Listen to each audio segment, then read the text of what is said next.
ನಿಮ್ಮ ಮಾವ ನೋಡೆ ಇಷ್ಟೊತ್ತಾದರೂ ಬಂದಿಲ್ಲ. ಕೆಲಸದ ವಿಷಯ ಬಂದ್ಬಿಟ್ರೆ ಯಾರ ಮಾತನ್ನು ಕೇಳಲ್ಲ ಅವರು. ಅದೇ ಯಾಕೆ ಟೆನ್ಷನ್ ಮಾಡ್ಕೋತೀರಾ? ಇನ್ನೇನು ಬರೋ ಹೊತ್ತಾಯ್ತಲ್ಲ ಬಿಡಿ. ಹಾಗಲ್ಲ ಕಣೆ, ಅವ್ರ ಬಗ್ಗೆ ಅವ್ರ ಕಾಳಜಿ ಇದ್ದಿದ್ರೆ ನಾನು ಯಾಕೆ ಟೆನ್ಷನ್ ಆಗ್ತಿದ್ದೆ? ಈಗಿರೋ ಪರಿಸ್ಥಿತಿಲಿ ಇನ್ನೇನಾದರೂ ಮಾಡ್ಕೊಂಡ್ರೆ ನಾನು ಏನು ಮಾಡಲಿ? ಅತ್ತೆ ಹಾಗೆಲ್ಲ ಏನೂ ಆಗಲ್ಲ. ಅವ್ರ ಜೊತೆ ವೆಂಕಿ ಇದ್ದಾನೆ, ಜಾನುನು ಹೋಗಿದ್ದಾಳೆ, ಇನ್ನೇನು ಬಂದ್ಬಿಡ್ತಾರೆ ಬಿಟ್ಟು. ಏನ್ರಿ ನೀವು? ಅಲ್ಲ, ಈ ಥರ ಮಾಡ್ಬೋದಾ ನೀವು? ಡಾಕ್ಟ್ರ್ ಏನು ಹೇಳಿದ್ದಾರೆ? ಪೂರ್ತಿ ವಾಸಿ ಆಗೋರ್ಗೂ ಎಲ್ಲೂ ಹೋಗಬೇಡಿ ಅಂತ. ಅಷ್ಟು ಅರ್ಜೆಂಟಾಗಲ್ಲಿ ಹೋಗೋಂಥದ್ದೇನಿತ್ತು? ಬರ್ತಾನೆ ಯಾಕೆ ಹಿಂಗೆ ಟೆನ್ಷನ್ ಮಾಡ್ಕೊಂಡು ಮಾತಾಡ್ತೀಯ ಲಕ್ಷ್ಮಿ? ಕೈಗಷ್ಟೇ ಗಾಯ ಆಗಿರೋದು, ನಾನು ಆರಾಮಾಗಿದ್ದೀನಿ ನೋಡು. ಹಿಂಗೆ ಟೆನ್ಷನ್ ಮಾಡ್ಕೊಂಡ್ರೆ ನಿನ್ನ ಆರೋಗ್ಯನೇ ಹಾಳಾಗುತ್ತೆ. ನೀವು ಈ ಥರ ಮಾಡಿದ್ರೆ ನಂಗೆ ಟೆನ್ಷನ್ ಆಗೋದಿಲ್ವಾ? ನಾನೇ ನಿಮ್ಮನ್ನ ಕರ್ಕೊಂಬರೋಣ ಅಂತ ಹೊರಟಿದ್ದೆ. ಜಾನು ನಾನೇ ಕರ್ಕೊಂಬರ್ತೀನಿ ಅಂತ ಹೋದ್ಲು. ನೋಡಿದ್ಯಪ್ಪ, ಅಮ್ಮಂಗೆ ನಿನ್ನ ಬಗ್ಗೆ ಎಷ್ಟು ಕಾಳಜಿ ಇದೆ ಅಂತ. ಅದಕ್ಕೆ ಹೋಗ್ಬೇಡ ಅಂತ ಹೇಳಿತು. ನಾನು ಹೋಗಬಾರ್ದು ಅಂತಲೇ ಅಂದ್ಕೊಂಡಿದ್ದೆ ಮಗಳೇ. ಬೆಳಗ್ಗೆ ವೀರು ಬಂದು ಬೇಜಾರು ಮಾಡ್ಕೊಂಡು ಮಾತಾಡಿದ್ನಲ್ಲ, ನನ್ನ ಮೇಲೆ ವಿಶ್ವಾಸ ಇಟ್ಟು ಬಂಡವಾಳ ಹಾಕಿದ್ದಾನೆ. ಲಾಸ್ ಆಗಿಬಿಟ್ರೆ ಯಾಕೋ ಮನಸ್ಸು ತಡಿಲಿಲ್ಲ, ಅದಕ್ಕೆ ಹೋದೆ. ಹೋದ್ರೂ ನಿನ್ನ ಮಗಳಲ್ಲಿ ಏನಾದರೂ ಕೆಲಸ ಮಾಡೋಕ್ಕೆ ಬಿಟ್ಲ ಕೇಳಿ ನೋಡು. ಅದೇನೋ ಹೌದಮ್ಮ, ಅಪ್ಪನೇ ಕೆಲಸ ಮಾಡ್ತಿರ್ಲಿಲ್ಲ, ವೆಂಕಣ್ಣಂಗೆ ಹೇಳಿ ಕೆಲಸ ಮಾಡಿಸ್ತಿದ್ರು ಅಷ್ಟೆ. ಈಗ ವೆಂಕಣ್ಣ ನಮ್ಮ ಜೊತೆ ಹೊರಟ, ನಮ್ಮೂರು ಯಾರಾದರೂ ಅಲ್ಲಿದ್ರೆ ಒಳ್ಳೇದು ಅಂತ ಅಪ್ಪ ಅವನಿಗಲ್ಲಿರಕ್ಕೆ ಹೇಳಿದ್ರು. ಒಳ್ಳೆ ಕೆಲಸ ಮಾಡಿದ್ರೆ ಬಿಡಿ. ಅದೆಲ್ಲ ಸರಿ ಜಾನು, ಆದರೆ ಮಾವ ಹೀಗೆ ದಿನೇ ದಿನೇ ಗ್ಯಾರೇಜ್ಗೆ ಹೋಗ್ತಾ ಇದ್ರೆ ಅಲ್ಲಿ ನಡೆಯೋ ಕೆಲಸಗಳನ್ನ ನೋಡಿ ಒಂದು ದಿವಸ ಅವರಿಗೂ ಅನ್ಸಕ್ಕೆ ಶುರುವಾಗುತ್ತೆ ಕೆಲಸ ಮಾಡಬೇಕು ಅಂತ. ಅವಾಗ ಏನು ಮಾಡ್ತಾರೆ ಹೇಳು? ಕೆಲಸ ಮಾಡ್ತಾರೆ. ಅದರಿಂದ ನೋವು ಇನ್ನಷ್ಟು ಜಾಸ್ತಿ ಆಗುತ್ತೆ. ಇದಕ್ಕೆಲ್ಲ ನಾನೊಂದು ಪರಿಹಾರ ಹೇಳ. ಹೇಳಿ ಅದಕ್ಕೆ. ಮಾವ, ನೀವೇನು ಬೇಕು ಅಂತ ಲಾಸ್ ಮಾಡ್ತಿಲ್ಲ ಅಲ್ವಾ? ನಿಮ್ಮ ಕೈ ಸರಿಯಾಗಿದ್ದಿದ್ರೆ ಇದೆಲ್ಲ ಯಾವುದೂ ನಡೀತಾನೇ ಇರಲಿಲ್ಲ. ಅದಕ್ಕೆ ನೀವೀಗೆ ಲಾಸ್ ಆಯಿತು ಅಂತ ಅದ್ರ ಬಗ್ಗೆ ಯೋಚನೆ ಮಾಡೋ ಬದಲು ನಿಮ್ಮ ಆರೋಗ್ಯನ ಸರಿ ಮಾಡ್ಕೊಳ್ಳೋದ್ರ ಬಗ್ಗೆ ಗಮನ ಹರಿಸಿ. ಮೊದಲು ಹುಷಾರಾಗಿ, ಆಮೇಲೆ ಎಲ್ಲರೂ ಹೋದ್ಮೇಲೆ ನೀವು ಹೋಗಿ 1-2 ಅವರ್ ಕೆಲಸ ಮಾಡಿ. ಆವಾಗ ಲಾಸನ್ನು ಸರಿ ತೂಗಿಸ್ಬೋದಲ್ವಾ? ಸರಿಯಾಗಿ ಹೇಳಿದ್ರಿ ಅದಕ್ಕೆ.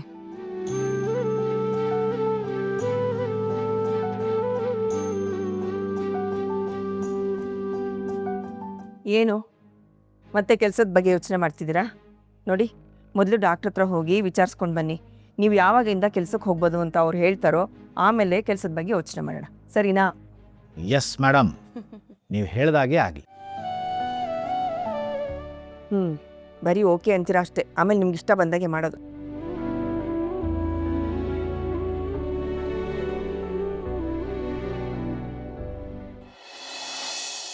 ಮೇಡಮ್ ಅವರೇ, ನೀವು ಮಾಡೋ ಕೆಲಸಕ್ಕೆ ನನ್ನ ಸಪೋರ್ಟ್ ಇದೆ. ಆದರೆ ನಮ್ಮ ಮನೆಯವ್ರಿಗೆ ದ್ರೋಹ ಬಗೆಯವ್ರನ್ನ ನಾನು ಮಾತ್ರ ಸುಮ್ಮನೆ ಬಿಡೋದಿಲ್ಲ. ಹೌದು ಭಾವನಾ, ಅನ್ಕೊಳ್ಳೋರು ಏನು ಬೇಕಾದ್ರೂ ಅನ್ಕೊಳ್ಳಿ. ನಾನು ನಿನ್ನ ಜೊತೆ ಇದ್ದೀನಿ, ನೀನು ನಿಮ್ಮ ಕೆಲಸ ಮಾಡು, ಓಕೆ? ಅಲ್ಲ ಕಣವ, ಇವಳು ಅದೇನೋ ಹುಡುಕ್ತೀನಿ ದಬ್ಬ ಆಗ್ತಾನೆ ಅಂತ ಹೋದ್ಲಲ್ಲ, ಕೊನೆಗೇನು ಸಿಗಲಿಲ್ಲ ಅಂತ ವಾಪಸ್ ಬರಲಿಲ್ವೇ? ಪಾಪ, ಸುಮ್ಮನೆ ಈ ಪಾಪದವ್ರ ಮೇಲೆಲ್ಲ ಆರೋಪ ಮಾಡೋದು ಏನು ಸಾಧನೆ ಮಾಡಿರಿ ನೀವು? ಅಪ್ಪ, ಹೀಗಾಗಿದೆ ತಾನೆ, ಅಂಥದ್ರಲ್ಲಿ ಅನುಮಾನ ಪಡೋದ್ರಲ್ಲಿ ತಪ್ಪೇನಿದೆ? ನಿನಗೆ ಸ್ಲೋ ಪಾಯ್ಸನ್ ಹಾಕ್ಕೊಟ್ಟಿದ್ದು ನಿಜ ತಾನೆ? ಸರಿ ಆಯಿತು, ಇದೆಲ್ಲ ಯಾರು ಮಾಡಿದ್ರು ಅಂತ ಹೋಗ್ಲಿ ಹೇಳ್ತೀಯಾ? ನೋಡು ಸಿಂಚನ, ಇಂಥ ಸಾಕ್ಷಿಗಳನ್ನು ನಾನು ತರಬಹುದು. ಇದನ್ನು ಮುಂದೆ ಇಟ್ಕೊಂಡು ಇವಳು ಈ ಮನೇನ ಹಿಡಿತದಲ್ಲಿ ಇಟ್ಕೊಳ್ಬೇಕು ಅನ್ನೋ ಆಸೆ ಇದ್ದರೆ ಅದು ಖಂಡಿತ ಸಾಧ್ಯ ಇಲ್ಲ.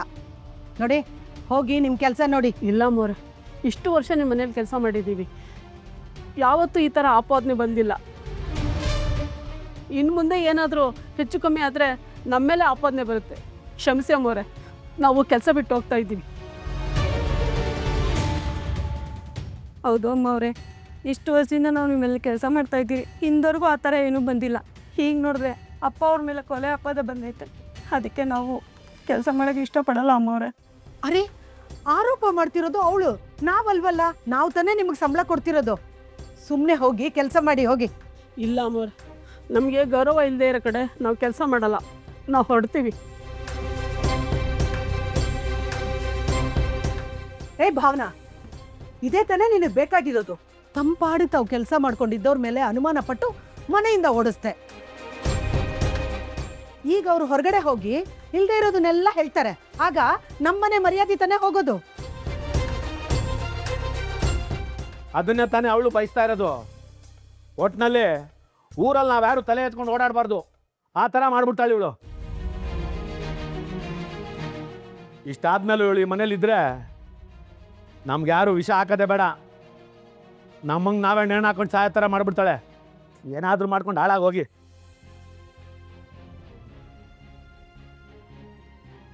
ಈಗ ನಿನಗೆ ಸಮಾಧಾನ ಆಗಿರ್ಬೇಕಲ್ವಾ? ಕೆಲ್ಸದವ್ರನ್ನೆಲ್ಲ ಅನುಮಾನ ಪಟ್ಟು ಓಡಿಸ್ಬಿಟ್ಟೆ. ಈಗ ಮನೆ ಕೆಲಸ ಯಾರೇ ಮಾಡ್ತಾರೆ? ಯಾರೂ ಬೇಡ ಅತ್ತೆ.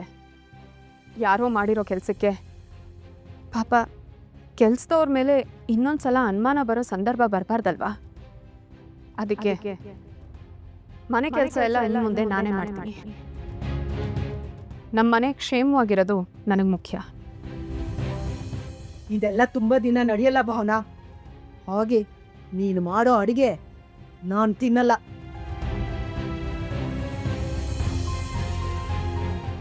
ಭಾವನಾ, ಇದಕ್ಕೆಲ್ಲ ನೀನು ತಲೆ ಕೆಡ್ಸ್ಕೋಬೇಡ.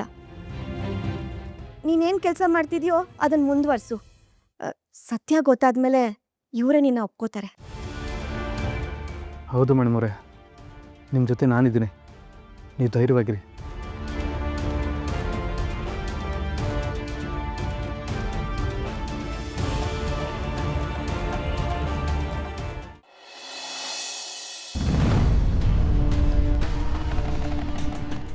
ಅರೆ, ಮನೇಲಿ ಯಾರು ಕಾಣಿಸ್ತಾನೆ ಇಲ್ಲ. ಎಲ್ಲ ಹೋದ್ರು?